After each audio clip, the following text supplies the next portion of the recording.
Faz quanto tempo que não responde? Não sei, ela fugiu e foi encontrada na Terra. Um pai do Arizona e a mulher que seus filhos chamavam de madrasta são acusados de tratar seus 3 filhos de forma horrível, no que profissionais de saúde dizem ter sido tortura.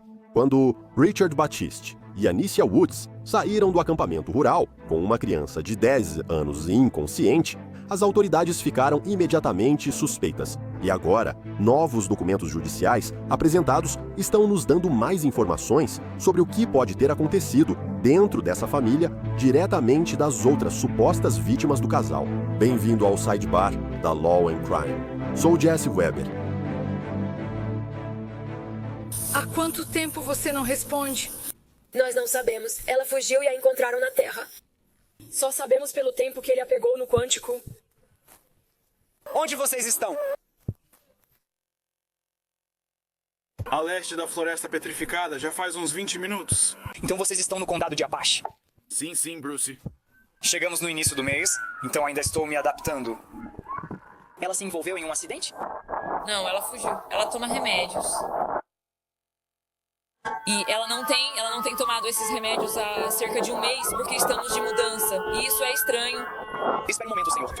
Este vídeo de câmera corporal foi divulgado durante investigação no Arizona sobre Richard Batiste, 32, e sua namorada Anicia Woods, 29. Em 27 de julho, socorristas encontraram Rebecca Batiste, de 10 anos, inconsciente à beira de uma rodovia. Seus 2 irmãos estavam no carro. O pai biológico e a madrasta dela estavam desesperados próximos. Segundo o relatório policial, Batiste e Woods disseram que Rebecca fugiu e foi achada por um vizinho desconhecido em uma vala. Então, eles a levaram às pressas para o que achavam ser a unidade de emergência mais próxima, a pelo menos 30 minutos de sua casa isolada.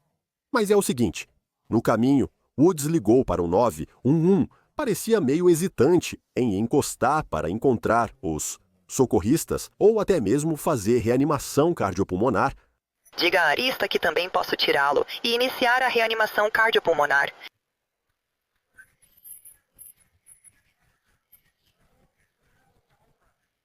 Entendi. Preciso que você puxe. Também estou com o EMF. Já estamos acompanhando essa história há um tempo.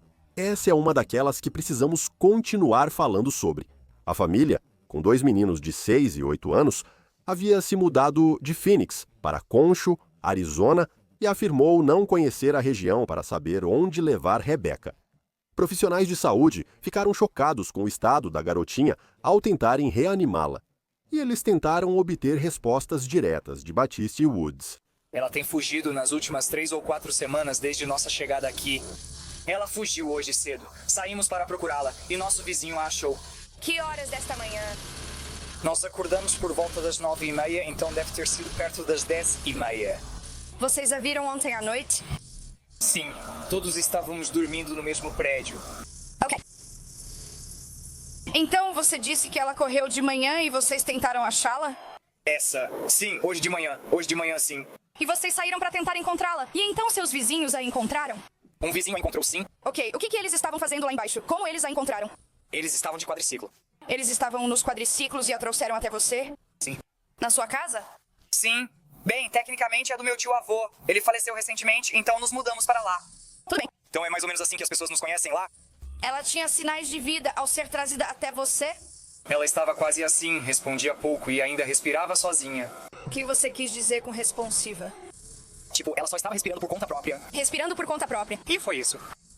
Enquanto dirigíamos para cá, vimos os lábios dela mudarem de cor e aceleramos muito. Ok, você disse que ela tinha...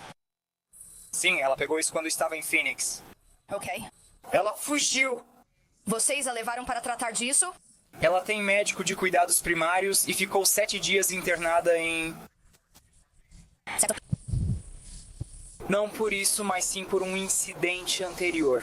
Certo, me explique o que está acontecendo. Ela foi diagnosticada com o quê? Pode detalhar? Certo. Ela tomava 3 remédios diferentes antes de sairmos.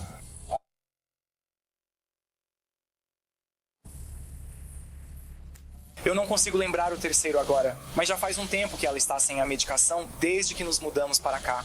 Rebeca foi transferida entre unidades, enquanto médicos e enfermeiros tentavam tratar seus ferimentos. Mas, infelizmente, ela morreu 3 dias depois.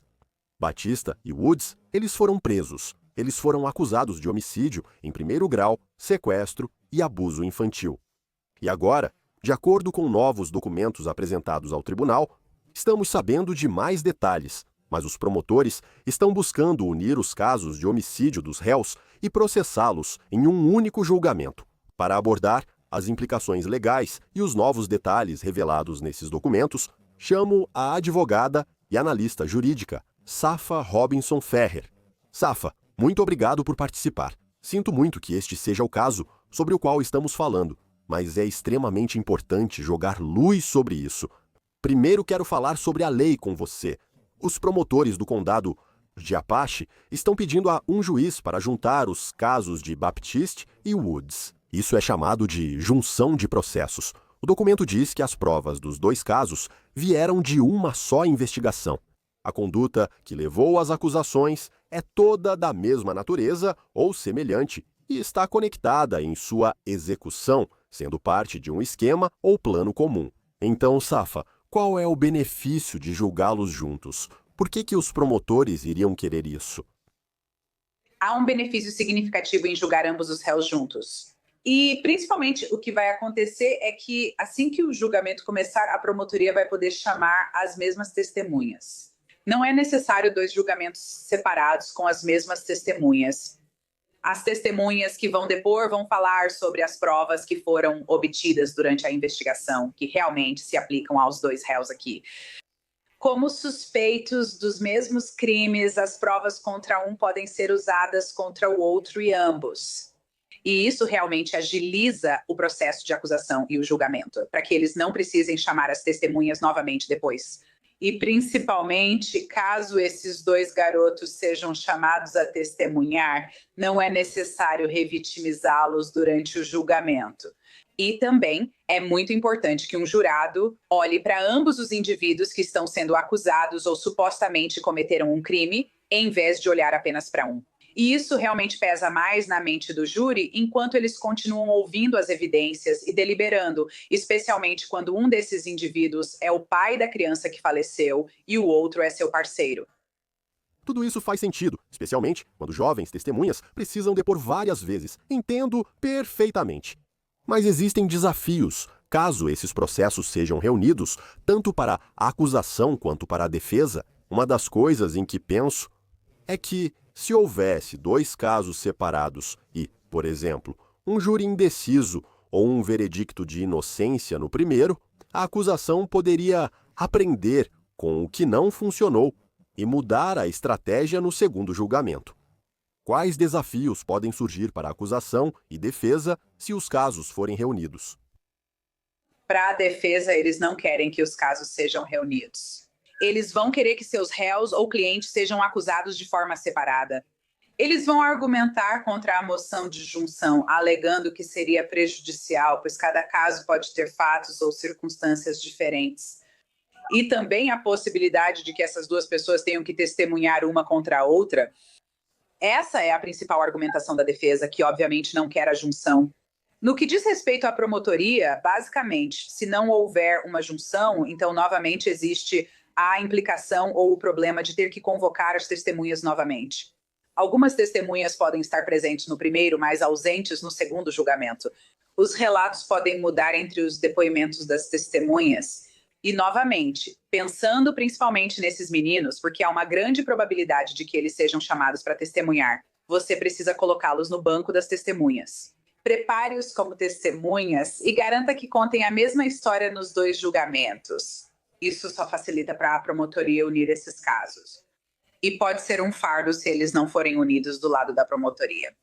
Se um testemunhar contra o outro, é muito constrangedor. Na sala de audiência, eles estarão presentes. Mas como isso complica a situação? Foi interessante você mencionar isso, porque eu fico pensando, sabe? Muitas vezes você tem casos separados e alguém vai testemunhar. E a defesa coloca a culpa em outra pessoa que não está naquela sala de audiência, né? não está sendo julgado ali. Sempre me pergunto como isso afeta o júri, que não vê nem ouve essa pessoa. Isso faz com que o réu que está sendo julgado naquele momento, sobre quem eles estão decidindo o destino, pareça mais convincente em comparação com a outra pessoa. Eles observam o outro. Assim, pode ser que um culpe o outro no julgamento. Como isso mudaria as coisas? Isso vai ser a parte complicada, vai se transformar em um quem fez isso. E eu espero que, se esse caso for a julgamento e eles forem julgados juntos, uma das possíveis defesas, pelo menos para um dos réus, provavelmente será algum tipo de defesa de violência doméstica ou abuso doméstico, dizendo: essa pessoa me forçou a cometer esses supostos atos contra essa criança. E assim, um acusando o outro nesse quem fez isso. Teoria, isso Poderia convencer o júri, e isso pode seguir dois caminhos. Ou eles vão acreditar no depoimento de um desses réus de que sim, eles foram vítimas e estavam sob o controle do outro, agindo dessa forma sob a direção dessa pessoa, ou vão acreditar que ambos agiram por vontade própria e cometeram esses atos contra essa criança. E eu acho que, especialmente em um caso dessa natureza, quando você tem uma criança como vítima e acusações tão horríveis como essas, os jurados gostam de encontrar alguém responsável e é mais provável que responsabilizem ambos os indivíduos, mesmo que eles estejam apontando o dedo um para o outro. Eu mencionei antes que esse documento não só fala sobre a questão da junção, mas também apresenta novos detalhes. E esses novos detalhes foram descobertos em entrevistas forenses com os irmãos de Rebecca. E eu quero falar sobre isso com Safa, mas também, aliás, apresenta informações biográficas importantes sobre a família e há quanto tempo as crianças estão sob os cuidados de Batista. Ele é pai biológico da Rebecca, de 10 anos, de 2 meninos, de 8 e 6 anos, chamados K-B, 1 e 2 nos documentos do tribunal. Batista e Woods estavam juntos há cerca de 4 anos. Nos últimos 1 ou 2 anos, Batista recuperou a guarda dos filhos do Departamento de Segurança Infantil do Arizona. Lendo o pedido de inclusão, ambos os réus afirmaram que R-B fugiu várias vezes. Segundo os réus, esse comportamento começou em Phoenix, em outubro de 2024, quando R-B correu para um Q-T e disse que sua madrasta a estava abusando, batendo em suas mãos e pernas. Eles contaram que, na última semana de junho, R-B pulou da janela do segundo andar do apartamento em Phoenix. Segundo os réus, R-B fugiu para se afastar deles e buscar outro adulto ou família para acolhê-la. Ela estava fugindo da gente. Foi isso que ela disse.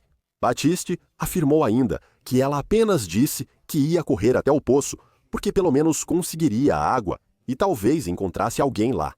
Mais adiante, Safa, os promotores destacam que, ao examinar Rebecca sem sapatos, a equipe médica notou que as solas dos pés estavam aparentemente limpas. Então, o argumento seria: ela realmente estava correndo pelo mato? Quero dizer, isso não coloca em xeque a história do réu aqui?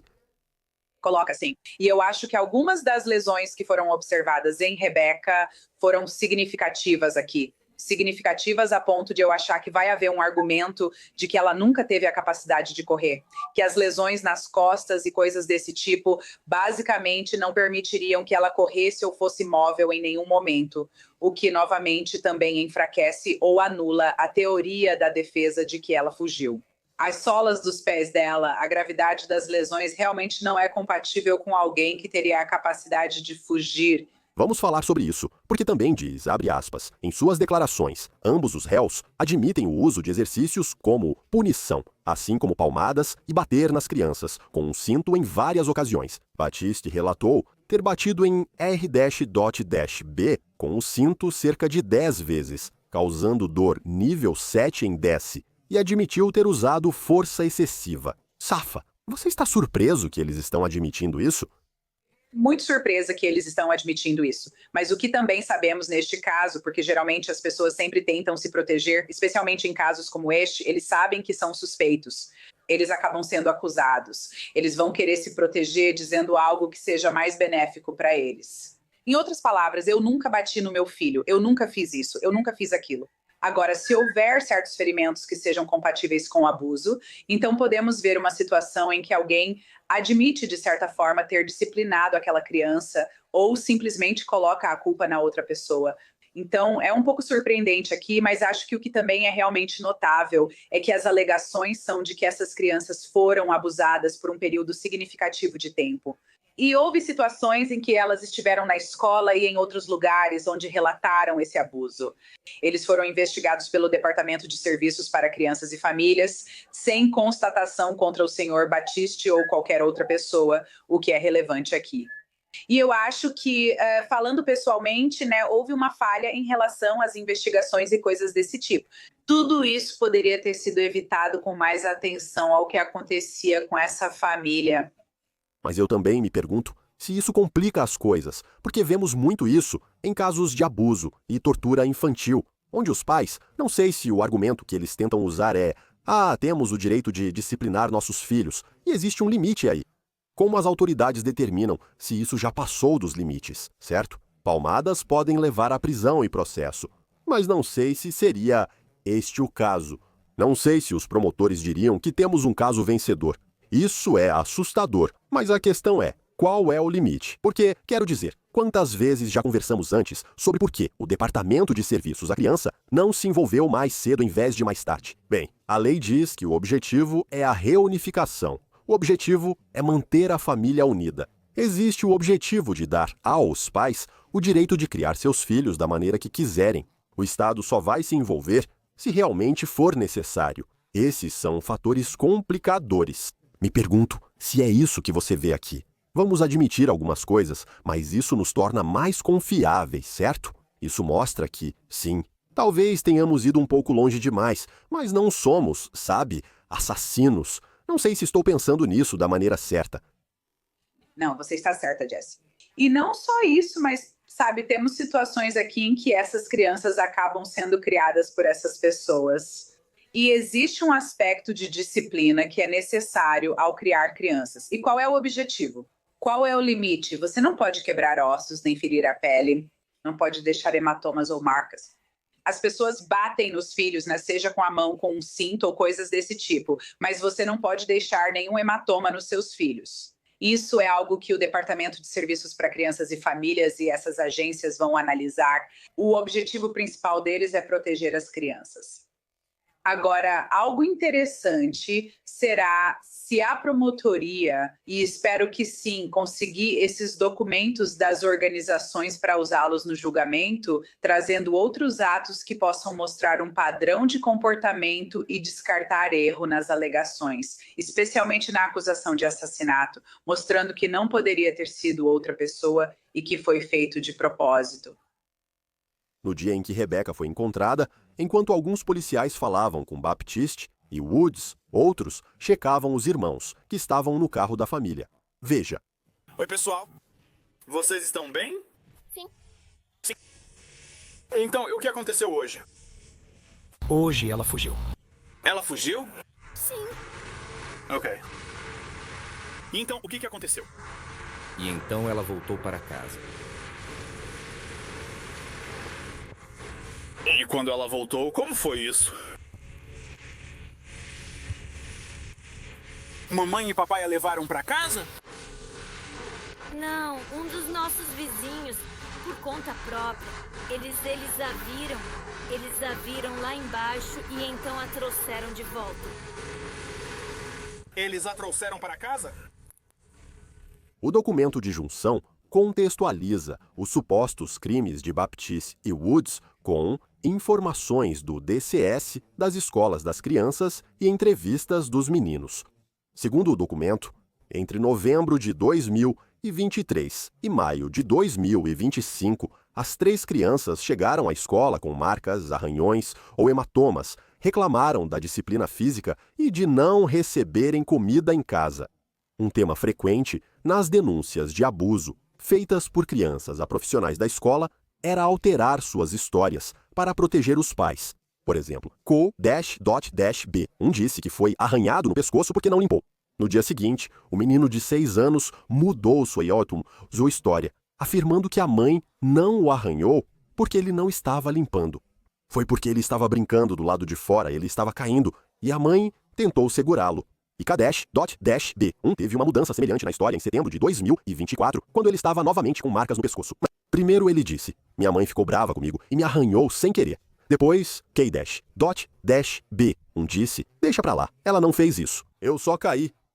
Em novembro de 2024, K-B2, de 5 anos, contou à professora que não tinha comida em casa, fazia pranchas como castigo, estava com o dedo do pé machucado, a unha caiu e disse que o pai proibiu de falar sobre isso. K-B2 disse, odeio ir para casa. A professora observou que K-B2 revela alguma coisa e depois diz, deixa pra lá, não posso falar sobre isso. Safa, isso é complicado. Isso é complicado porque o argumento seria que essas crianças talvez estejam dizendo a verdade, mas através de... Talvez elas não queiram envolver os pais, ou estejam sendo ameaçadas ou influenciadas por eles para não contar o que está acontecendo. Isso aparece vez após vez, mas realmente se torna uma questão. Quão confiáveis são esses relatos dessas crianças? O que os investigadores, o que os promotores fazem? Eles vão considerar tudo o que essas crianças disseram.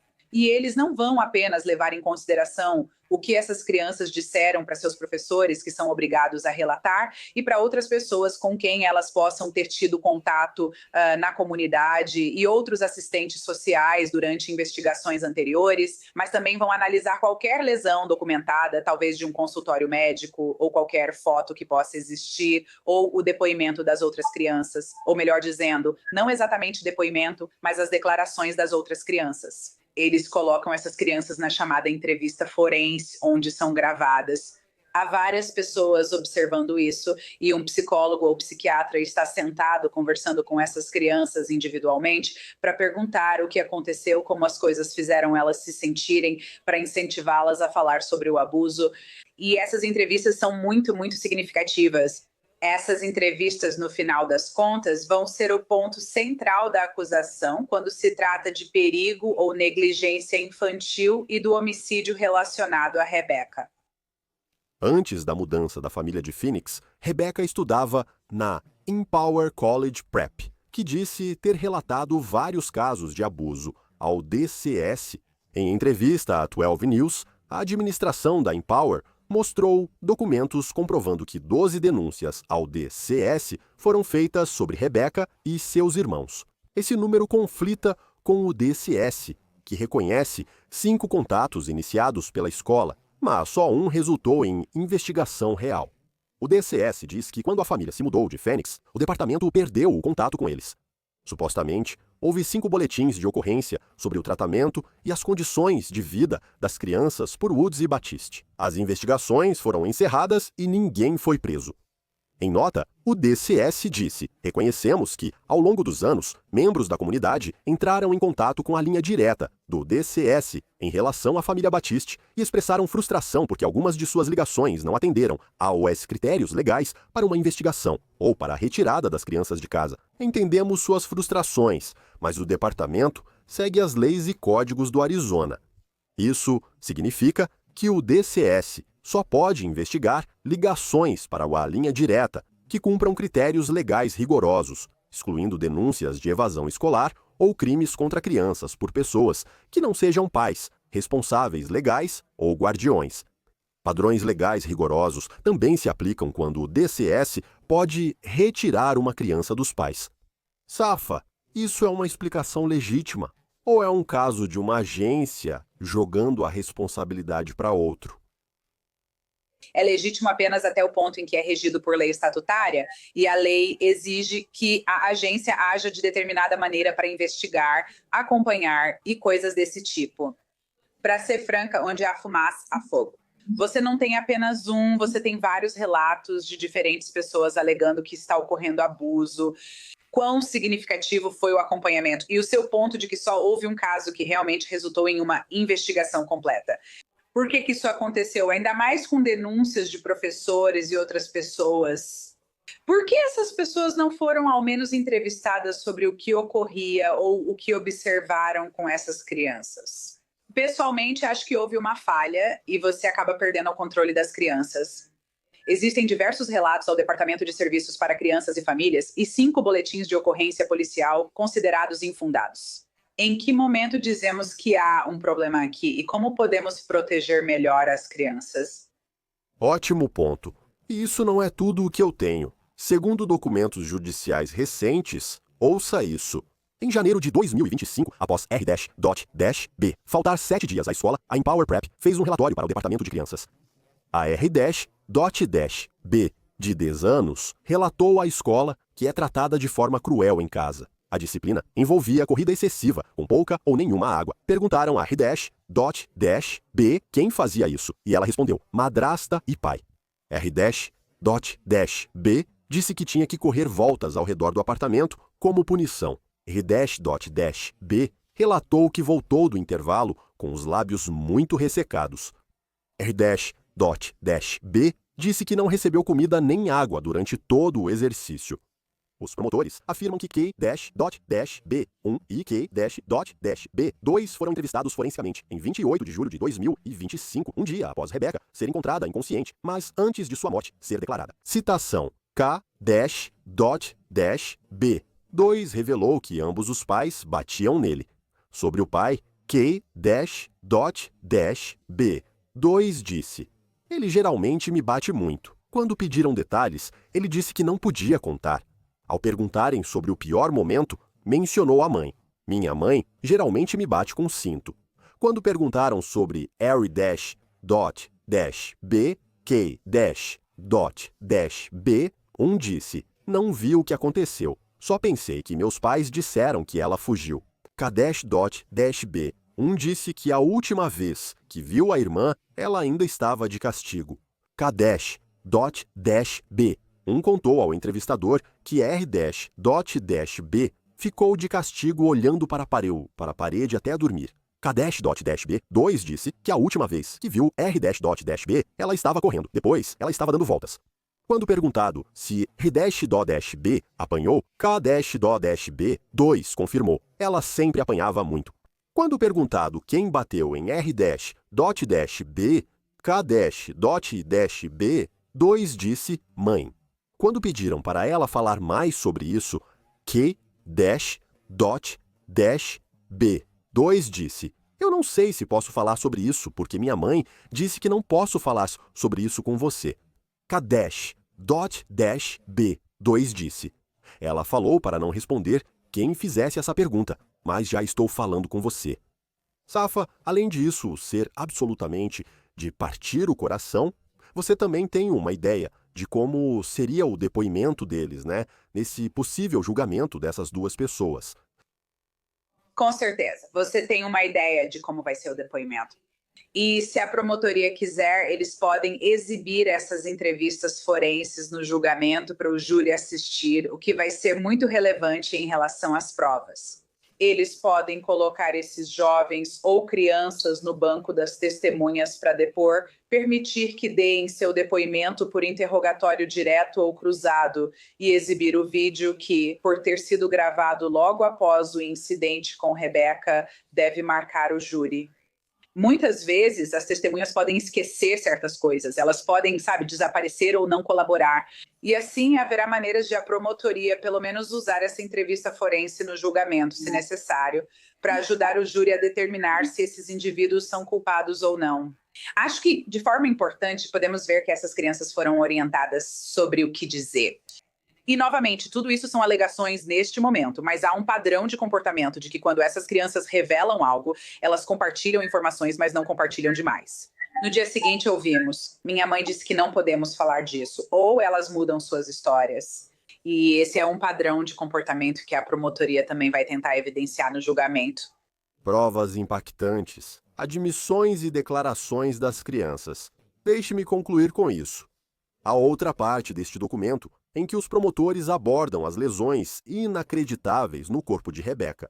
Então, na primeira parte desta sessão, o autor, na verdade, se refere erroneamente a K-B, quando quer dizer R-B, mas eles detalham as informações que receberam dos médicos. Citação: R-B estava com hematomas quase da cabeça. A US-PES sofreu uma lesão na cabeça com um sangramento cerebral significativo e foi informado que R-B estava tão gravemente desidratada que não acreditavam que ela fosse fisicamente capaz de fugir.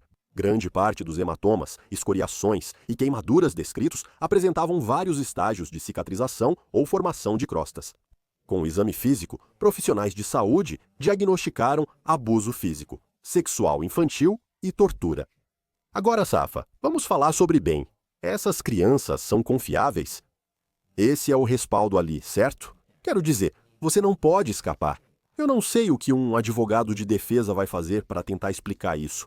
Eles contratam o próprio médico legista para fazer uma análise independente das lesões? Eles tentam sugerir que as conclusões estão erradas? Eles sugerem que muitas dessas lesões são de crianças pequenas, se machucando e esbarrando por aí. Não sei, pois isso não condiz com o que esse profissional de saúde está vendo. Não faz sentido nenhum. E, claro, a defesa pode chamar seus próprios peritos para contestar o que a acusação está argumentando. Mas eu acho que a questão vai ser essa. Há depoimentos dessas crianças e relatos anteriores consistentes com Rebecca correndo como punição, ficando desidratada em situações semelhantes. A equipe médica disse que, ao examinar o corpo, ela estava tão desidratada que não acreditavam que conseguiria correr. Ela também tinha uma lesão cerebral traumática. Então, com base nessa lesão cerebral traumática, qual teria sido a capacidade dela de realmente agir, correr ou fazer certas coisas? Após uma lesão cerebral traumática, parte das faculdades mentais pode ser afetada. Que parte do cérebro foi afetada para saber se ela poderia até correr ou fazer algo assim? Também temos o depoimento de um dos outros filhos dizendo que a última vez que viu a irmã foi quando ela estava de castigo. Então, isso mostraria que havia algo acontecendo nos últimos momentos de Rebecca, ou no que se presume serem seus últimos momentos antes de ser encontrada na estrada, que indicava que ela estava sob algum tipo do que as pessoas poderiam chamar de disciplina ou punição nas mãos dos réus neste caso. Os argumentos orais sobre a moção de junção ocorrerão esta semana. Estamos acompanhando há muito tempo. Seguiremos acompanhando. Safa Robinson Ferrer, obrigado por seu tempo. Sei que este é um caso muito difícil. É um caso legalmente complexo, mas importante de acompanhar. Obrigado. Obrigada por me receber. E isso é tudo o que temos para vocês agora aqui no Sidebar, pessoal. Muito obrigado por nos acompanharem. Inscreva-se no YouTube, Apple Podcast, Spotify ou onde ouvir podcasts. Eu sou Jesse Weber. Eu falo com vocês na próxima vez.